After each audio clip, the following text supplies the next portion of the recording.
Hey guys, my Swifty here, and I've got at least 2 reviews coming your way, and I might have a bonus reaction video coming up since I haven't done one for a while. And there's apparently meant to be a new trailer out today for something that I am curious about, don't know. But yeah, anyways, let's get into the first review, and it'll be for the film I just got back from seeing, which is Sabotage, the new Arnold Schwarzenegger film. Which, going into it, I mean, I'd heard very mixed things from it, but those mixed things range from average to negative. So, yeah, it didn't have that great potential from the reviews I'd been seeing, but I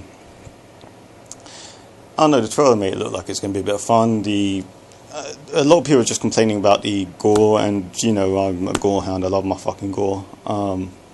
So I didn't think that was going to bother me at all, just going into it, but what do I think of it? Now, first of all, the storyline. Now, here's the thing, right? Here's why I think a lot of people have been hating on this film. A lot of people going into it expecting, you know, a standard Arnold Schwarzenegger brainless action film. And whilst that is part of it, it's a lot more like a slasher film. Okay? The best way to describe it is, it's a slasher film that's been disguised as an action film. You know, it's got the action premise, it's got the action stars, it's got the fucking action effects, the action shootouts and all that, but the way in which the story is told is a lot more like a slasher film. It's, you know, these this group of people being slowly hunted down and killed, and each of them are dying one by one, and they've got to find out who's doing it. It's a slasher film, man, come on. And yeah, as a slasher film, it is actually pretty damn enjoyable. It's not amazing by any means. It's not the best slasher film I've seen. It's not the worst slasher film I've seen. It's, you know, I'd say it's pretty average. It might be a little bit above average. You know, like parts of it might be a bit above average, story wise. So I don't know. I'll probably give the story a 6 out of 10. It's not amazing, but it's decent. It's serviceable for a slasher film. The characters are a bit wishy-washy. There's only like 2 likable characters, the rest are all arseholes. But I mean, what's her name? The girl in the group, she was, I don't know, she's in the middle. At times I found her likable, at times I found her to be, you know, a bit over the top, but yeah, she's in a bit in the middle. Sam Worthington, who looks completely unrecognisable, and Arnold Schwarzenegger, their characters were the only ones that I found at all a little bit likable. You know, they're all pretty much assholes, but those 2 had, you know, some humanity in them. I found Sam Worthington's character a lot more relatable than any of the others, though. Sam Worthington was by far the most likable in my eyes. The acting was surprisingly decent from everyone, but as you guessed it, Arnold Schwarzenegger.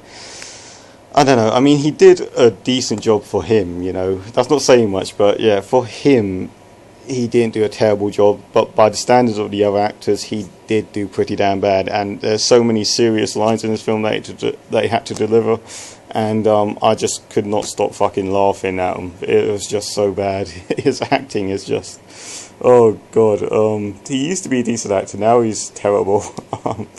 But I don't know, at least it made some unintentional comic relief. And yeah, so acting wise, I don't know, I'll probably give the film a 6.5, 7.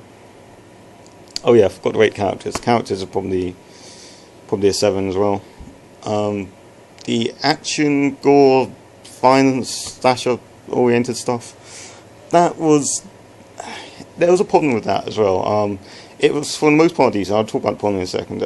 It's for the most part decent. It had some pretty creative deaths throughout. There's some that were just, you know, people being shot. But yeah, there are a few creative deaths in the film which are pretty interesting, and some quite disturbing ones as well. But at the same time, some of the more creative kills they didn't actually show you on screen. They couldn't because of the way the story unfolds, which I'm not going to ruin. But yeah, there are a couple they couldn't show you, but those were the most creative ones. The ones they didn't show you were the most creative ones. Like the one where some guy was nailed to the ceiling and his stomach was ripped open, his guts were all hanging out, and what was the other one? There's another one that was pretty damn creatively gory, but they didn't show you it. They couldn't show you it really. And yeah, it's basically like the Seven effect. You know, they show you the aftermath, so they don't show you the actual killings. It's not as bad as in 7, because in 7 they don't really show you fuck all. In this, they at least show you a little bit, and when they show the aftermath is still very fucking gory, and you know, you can tell what's actually going on. But that's neither here nor there. And yeah, so the action, gore, violence, that's by far the best part of the film. That would easily get at least an 8.5 out of 10 from me. And overall, guys, it's, you know, it's a stupid film, it's a fun film, it's at times disturbing, and it is pretty damn gory for 15. I'm surprised it's got a 15 rating, in particular for one scene, but